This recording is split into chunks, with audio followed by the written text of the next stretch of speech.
இந்த வருடம் லாபச் சனியால் யோகம் பெறப்போகும் ரிஷபராசி நேயர்களே, நீங்கள் எதிர்பார்த்து காத்திருந்த புத்தாண்டு நெருங்கிவிட்டது.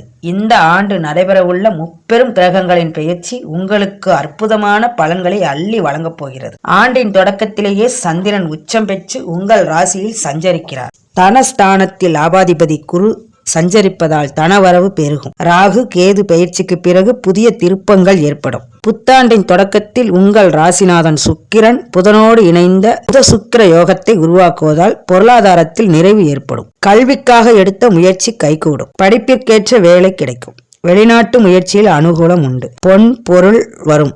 புனித பயணம் மேற்கொள்வீர்கள். பணி ஓய்விற்கு பிறகும் ஒரு சிலருக்கு பணிபுரியும் வாய்ப்பு கிடைக்கும். ராகு கேது பயிற்சிக்கு பின் உடல் உபாதைகள் நீங்கும். உயர் பதவிக்கான அறிகுறி தென்படும். தொழில் ஸ்தானத்தில் வருட தொடக்கத்தில் சனியும் ராகுவும் இருக்கிறார்கள். உங்கள் ராசிக்கு யோகம் செய்யும் கிரகமான சனி லாபஸ்தானத்திற்கு வரும்பொழுது சேமிக்க இயலவில்லையே என்ற கவலை அகலும். அதே நேரம் தாயின் உடல் நலனில் கவனம் தேவை. சகாயஸ்தானத்தில் கேது வரும்பொழுது ஆன்மீக நாட்டம் அதிகரிக்கும். அரைகுறையாக நின்ற காரியங்கள் முழுமையாக முடியும். குருவின் பார்வை பலன். ஆண்டின் தொடக்கத்தில் மிதுனத்தில் சஞ்சரிக்கும் குரு பகவான் வக்ரம் பெற்று சஞ்சரிக்கிறார்.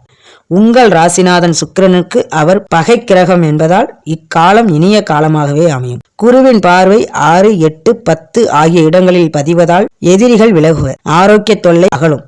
சென்ற ஆண்டில் ஏற்பட்ட இழப்புகளை ஈடு செய்ய எடுத்த முயற்சிகள் பலன் தரும். தொழில் வெற்றி நடைபோடும். உங்கள் ராசிக்கு 10ஆம் இடத்தில் சஞ்சரித்து வந்த சனி 6/3/2026 அன்று 11ஆம் இடமான லாபஸ்தானத்திற்கு செல்கிறார். அங்கிருந்து கொண்டு உங்கள் ராசியையும் 5, 8 ஆகிய இடங்களையும் பார்க்க போகிறார். எனவே பூர்வ புண்ணிய ஸ்தானம் புனிதமடைகிறது. அதே நேரம் ஆரோக்கிய தொல்லைகள் வருவதை தவிர்க்க இயலாது. செயல்பாடுகளில் தாமதங்கள் ஏற்பட்டாலும் காரியங்கள் கடைசி நேரத்தில் கைகூடிவிடும். சனியின் பார்வை 5ஆம் இடத்தில் பதிவதால் பூர்வ புண்ணியத்தின் பலனாக உங்களுக்கு கிடைக்க வேண்டிய அனைத்து யோகங்களும் வந்து சேரும். பிள்ளைகளின் எதிர்கால முன்னேற்றம் கருதி எடுத்த முயற்சிகளில் வெற்றி உண்டு. சுப நிகழ்ச்சிகளை நடத்த வாய்ப்பு ஏற்படும். பாக பிரிவினை சுமூகமாக முடியும். சனியின் பார்வை அஷ்டமஸ்தானத்தில் பதிவதால் இழப்புகளை ஈடு செய்ய புதிய வாய்ப்புகள் வந்து சேரும். இடமாற்றம், ஊர் மாற்றம், வீடு மாற்றம் போன்றவை எதிர்பார்த்தபடி அமையும். வெளிநாட்டில் இருந்து அழைப்பு வரலாம். உறவினர்களிடம் விட்டு கொடுத்து செல்லுங்கள். உத்தியோகத்தில் உயர் அதிகாரிகளின் ஆதரவு குறையும். புத்தாண்டில் 26/5/2026 அன்று குரு கடகராசி பயிற்சியாகி செல்கிறார். அன்று அவரது பார்வை 7, 9, 11 ஆகிய இடங்களில் பதிகிறது. குரு பார்வை கோடி நன்மை என்பதற்கு ஏற்ப அவர் பார்க்கும் இடங்களெல்லாம் புனிதமடைந்து நல்ல பலன்களை அள்ளி வழங்கும் என்பதில் எல்லளவும் சந்தேகமில்லை. சப்தமஸ்தானத்தில் குரு பார்ப்பதால் குடும்பத்தில் சுப காரியங்கள் நடைபெற வழி பிறக்கும். பொருளாதாரம் திருப்தி தரும் நேரம் இது. வாடகை கட்டிடத்தில் நடைபெற்ற தொழிலை சொந்த கட்டிடத்திற்கு மாற்றும் முயற்சி கைகூடும். குருவின் பார்வை 9ஆம் இடத்தில் பதிவதால் பாக்கியஸ்தானம் பலம் பெறுகிறது. எனவே தொட்டது துளங்கும். தொழில் தொடங்க நினைப்பவர்களுக்கு கேட்ட இடத்தில் உதவி கிடைக்கும். புதிய பங்குதாரர்கள் வந்து இணைவர். புனித பயணம் அதிகரிக்கும். பிள்ளைகளின் முன்னேற்றம் பெருமைப்படும்படி இருக்கும். இதுவரை பாக பிரிவினைக்கு வந்து வராத உடன்பிறப்புகள் இப்பொழுது மனம் மாறுவர். சுப செய்திகள் அதிகம் வரும் நேரம் இது.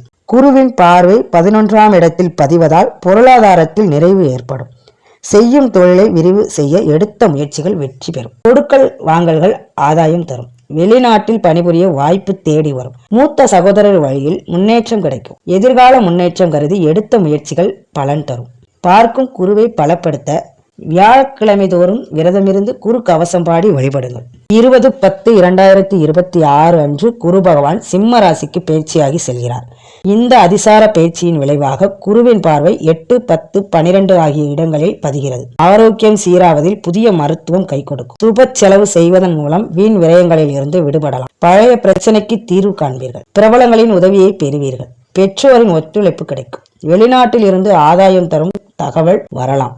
அர்த்தாஷ்டம குருவாக இருப்பதால் ஒரு சில சமயங்களில் மன வருத்தம் ஏற்படும். பெண்களுக்கான பலன்கள். இந்த புத்தாண்டில் உங்கள் எதிர்பார்ப்புகள் எல்லாம் நிறைவேறும். குடும்ப ஒற்றுமை பலப்படும். கணவன் மனைவிக்குள் அந்யோன்யம் அதிகரிக்கும்.